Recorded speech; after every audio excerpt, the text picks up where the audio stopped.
Si hacemos una encuesta de quién es el mejor cristiano o cuál es la mejor religión, vamos a perder mucho tiempo valioso.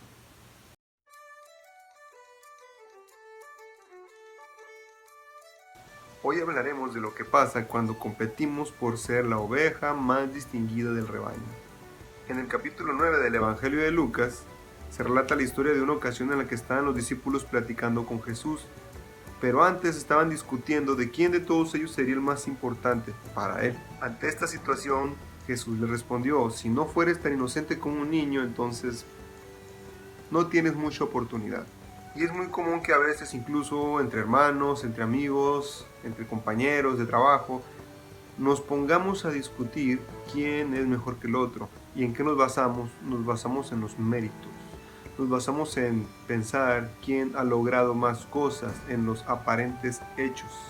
Cometemos el error de pensar que debemos de evaluarnos entre nosotros y hacer una votación de ver quién es mejor persona. Pero cuando trasladamos esa mentalidad a los aspectos del cristianismo, el error se vuelve más grande. ¿Por qué? Porque empezamos a competir entre nosotros para ver quién es mejor cristiano. Y que eso, pues, quizá te haga mejor persona a los ojos de Dios. Y es un error muy grande.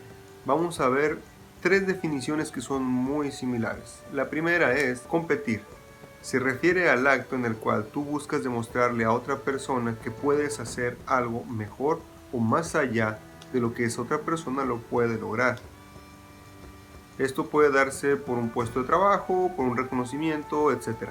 Tenemos también la palabra competencia. Competencia se puede referir a 2 cosas. Una es un evento en el cual se demuestra la capacidad de personas entre ellas para distinguirse, o también competencia se puede referir a que una persona tiene capacidades para ganarse una oportunidad de demostrar lo que puede hacer. Es muy común que en los modelos de enseñanza hoy en día, sobre todo en las universidades o en las empresas de muy alto nivel, se fomente algo llamado modelo de competencias, en el cual se busca que la gente que pertenece a esa empresa o a esa institución educativa salga con capacidades que dejen en alto la institución a la cual están representando. Competición se refiere por lo regular a un evento de tipo deportivo en el cual se busca demostrar quién puede más, qué atleta, qué país o qué organización es mejor que la otra. Tratando de resumir estos 3 puntos en uno solo, pudiéramos entender entonces que las 3 definiciones se refieren al hecho de que cualquier ser humano, si quiere el reconocimiento o que se valide sus capacidades, tiene que demostrar que puede hacer tales o cuales cosas que se estén evaluando para ser acreedor a un reconocimiento. Por lo regular, estos reconocimientos suelen ser públicos o pueden ser una especie de aval para un desarrollo, que se abran puertas para nuevas oportunidades de un crecimiento todavía mayor. En la historia hemos visto que las cosas se manejan de esa manera. Tanto haces, tanto recibes. Vamos a utilizar ahora en este contexto la palabra méritos. ¿Qué son los méritos?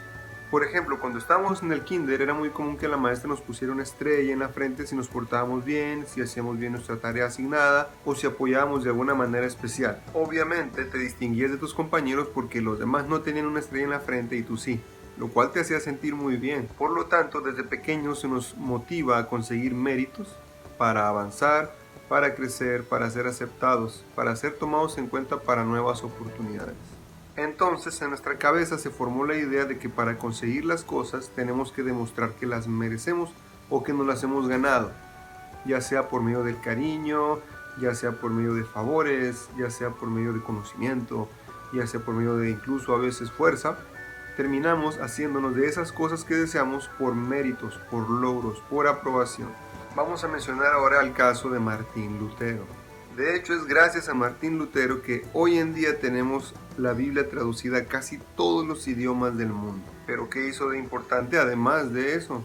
Un día, en la doctrina que él había aprendido, estaba ejecutando algo llamado penitencia. La penitencia se enseñó durante muchos años que es un acto por medio del cual, al ejercer sufrimiento a tu cuerpo o a tu mente, te haces acreedor a puntos por parte de Dios para ser aceptado. En esa misma etapa de la historia surgió una nueva modalidad de puntos llamada indulgencias. Las indulgencias eran documentos que tú podías comprar y así te hacías acreedor al perdón o a otras cosas. Fue entonces que Martín Lutero se dio cuenta, leyendo la Biblia, que había un versículo por ahí que decía algo muy interesante. Mas el justo por la fe vivirá. Obviamente esto significaba que no eran nuestras obras las que nos salvaban, sino nuestra relación con Dios, para lo cual les sugiero ver el video anterior que habla de creer o no creer. Es entonces que Martín Lutero decide hacer todo lo que esté de su parte para ayudar a muchas otras personas a que conozcan esta increíble verdad. Empieza a traducir a mano la Biblia en los idiomas con los cuales él estaba más familiarizado para ponerla al alcance de muchas personas que él anhelaba que conocieran esta verdad tan importante. Pero antes de eso escribió las 95 tesis. Ese es un recuerdo que me trajeron de Alemania, donde vienen escritas las 95 tesis de Martín Lutero. Pero, ¿cómo qué dicen o qué se refieren?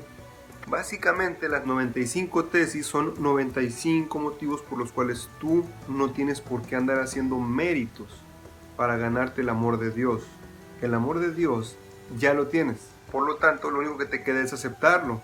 Esta cultura que había en el tiempo de Martín Lutero había generado que las personas compitieran por ver quién tenía más méritos, quién era mejor creyente que el otro, quién era un mejor hijo de Dios.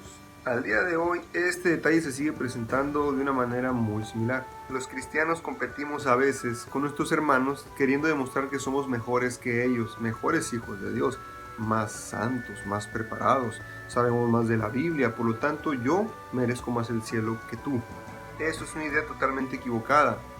Eso era lo que está en la cabeza de los discípulos cuando se ponen a discutir enfrente de Jesús quién de ellos era mejor. Que nos lleva al siguiente detalle que se presentó en esa conversación. El apóstol Juan le dice a Jesús: oye maestro, hemos sabido de otro sujeto que anda echando demonios en tu nombre fuera de las personas. Si quieres vamos y se lo prohibimos porque no está en nuestro grupo. ¿Qué creen que le dijo Jesús? No se lo prohíbas, no está contra nosotros. Si no está en contra de nosotros, muy probablemente está a nuestro favor. ¿Qué significa este versículo? Esto es muy importante. Nosotros como seres humanos no estamos en posición de decidir a quién ayuda o a quién no ayuda a Dios, por medio de quién trabaja o por medio de quién no.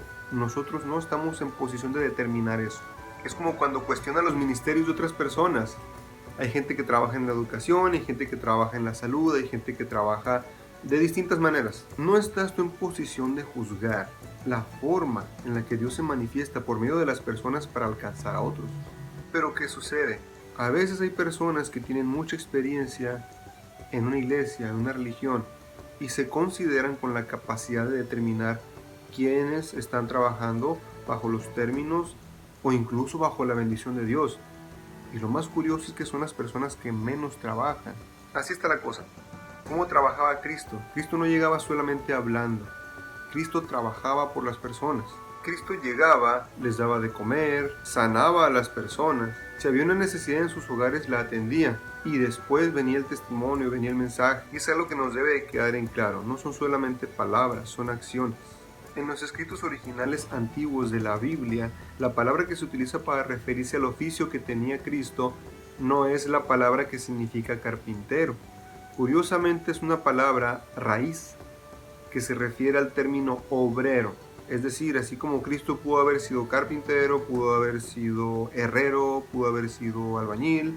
Por lo tanto, Cristo fue alguien que sabía trabajar. Tenía la capacidad de ayudar a las personas trabajando, atendiendo necesidades reales. Por lo tanto, se rodeó de un equipo de personas que tenían capacidad de trabajar en necesidades reales. Prácticamente todos ellos tenían un oficio. El único que tenía doctorado, maestría y licenciatura fue el que lo terminó traicionando. Y es a lo que voy. No se trata de tener toda la competencia que el mundo reconoce. No se trata de tener todas las recomendaciones que puedan dar las personas más distinguidas del mundo. Se trata de que tú permitas que realmente Dios trabaje por medio de ti para alcanzar a las personas. Cuando tú trabajas para Dios de verdad y dejas que Él se manifieste en tu vida, tienes prosperidad. Prosperidad y éxito no son lo mismo. El éxito lo da el mundo, no es necesariamente malo, pero no es suficiente. La prosperidad la da Dios y eso es algo hermoso. ¿Quieres saber de qué manera Dios se manifiesta realmente para ayudar a los seres humanos? Te puedo mencionar nombres célebres de la historia. Tenemos a la Madre Teresa, tenemos a Martin Luther King, tenemos a Gandhi. De estas tres personas que te mencioné, uno no era cristiano. No entiendo entonces cómo es que Dios se puede manifestar en todo tipo de personas para hacer el bien en la tierra. Exacto. Ese es el error que muchas personas que son creyentes cometen. Juzgar. Les voy a leer un texto que se encuentra en el libro de Juan, capítulo 10, versículo 16. Y dice así: tengo además otras ovejas que no son de este redil, a esas también debo atraer, oirán mi voz y habrá un rebaño y un pastor. ¿A qué se refiere este texto? Se refiere al hecho de que Dios se puede manifestar en muchas personas. Pero si tú sientes que tienes la verdad en la iglesia en la que estás, en la fe que profesas, demuéstralo con hechos. ¿De qué manera realmente ayudas a las personas? Para que vean cómo el amor de Cristo se manifiesta en ti. Hechos, no palabras. Por sus frutos los conoceréis. El efecto de Dios por medio de ti en la vida de otras personas. Cristo sanaba, alimentaba, construía, enseñaba, de formas que las personas lograban realmente apreciar, ver el efecto que tenía en sus vidas el haber conocido a Cristo. Había un antes y un después. Cuando tú te pones a perder el tiempo comparando tu religión con las demás, en ese momento hay una necesidad espiritual de alguien que no está siendo atendida.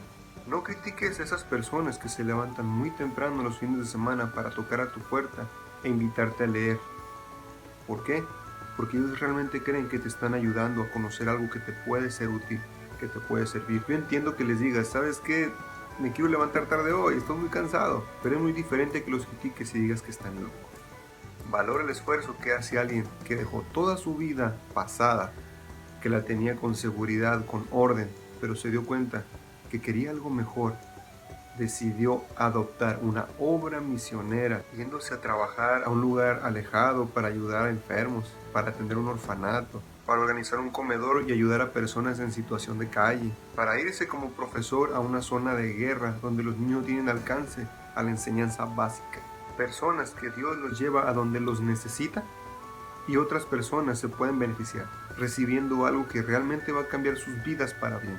Los cristianos no debemos buscar la competencia. Los cristianos debemos procurar los talentos y los dones que Dios nos da para hacer su obra en esta tierra.